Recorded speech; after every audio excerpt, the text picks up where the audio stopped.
Indeks harga saham gabungan IHSG ditutup melesat 7.931 poin atau menguat 0,49% setelah pada perdagangan sesi pertama pada Kamis 14 Agustus 2025 dan mencatatkan rekor harga tertinggi baru.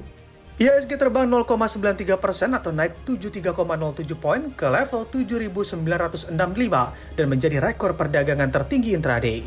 Adapun pada perdagangan 14 Agustus 2025, IHSG sempat bertengger di posisi tertinggi 7.973 poin walau ditutup lebih rendah. Saham-saham blue chip dan emiten milik konglomerat masih menjadi motor utama pergerakan indeks, di mana Direktur Pengembangan Bursa Efek Indonesia, Jeffrey Hendrick mengatakan rekor harga indeks harga saham gabungan ini merupakan kado dari investor pasar modal untuk Indonesia. Terlebih, Indonesia akan merayakan hari ulang tahun ke-80.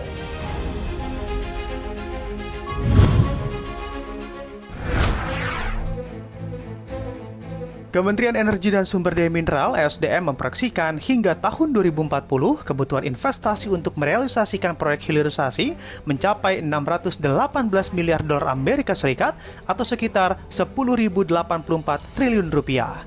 Wakil Menteri ESDM Yulia Tanjung menjelaskan bahwa program hilirisasi merupakan strategi untuk mencapai visi Indonesia Emas 2045 berlandaskan transformasi ekonomi berbasis nilai tambah dan industrialisasi yang kuat. Menurut Yuliot, selain diperkirakan menyumbang investasi hingga 618 miliar dolar Amerika Serikat, program hilirisasi juga berpotensi menciptakan sekitar 3 juta lapangan kerja.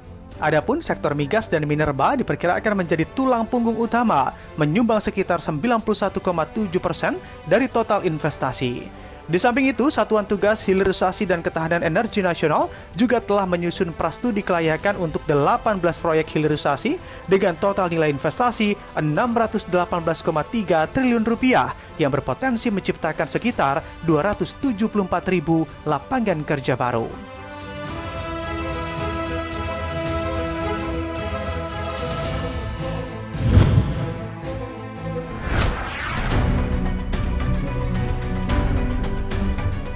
Indonesia mendapat persetujuan pinjaman dari Asian Development Bank atau ADB senilai 500 juta dolar Amerika Serikat atau sekitar 8 triliun rupiah.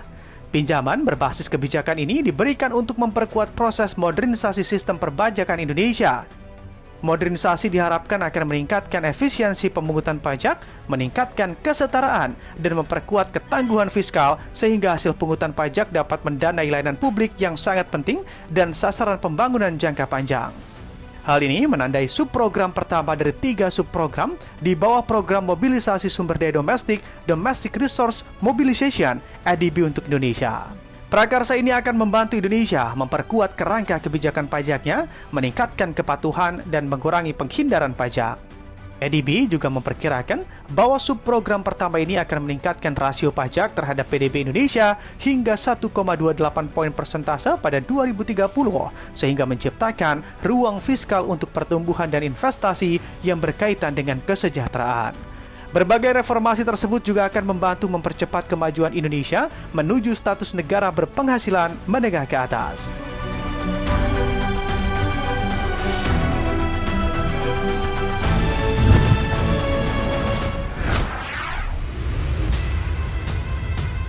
Pemerintah Brasil resmi meluncurkan paket bantuan ekonomi dalam menghadapi tarif Presiden Amerika Serikat Donald Trump.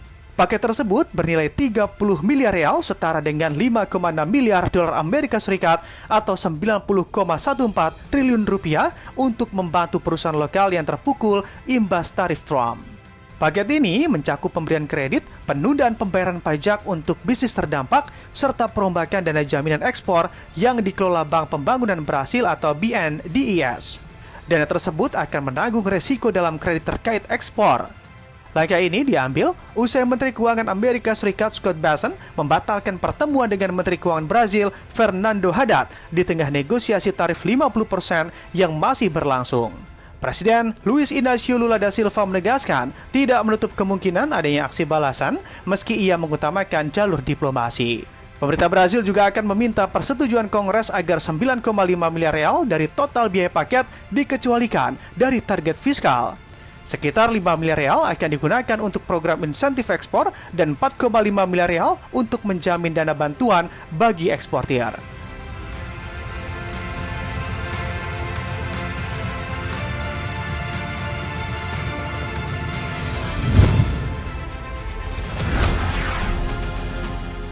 Harga Bitcoin melonjak pada Rabu 13 Agustus dan mencetak rekor tertinggi baru di atas 124.000 dolar Amerika Serikat. Berdasarkan data Coinbase, Bitcoin sempat menyentuh sekitar 124.380 dolar atau sekitar 2,01 miliar rupiah.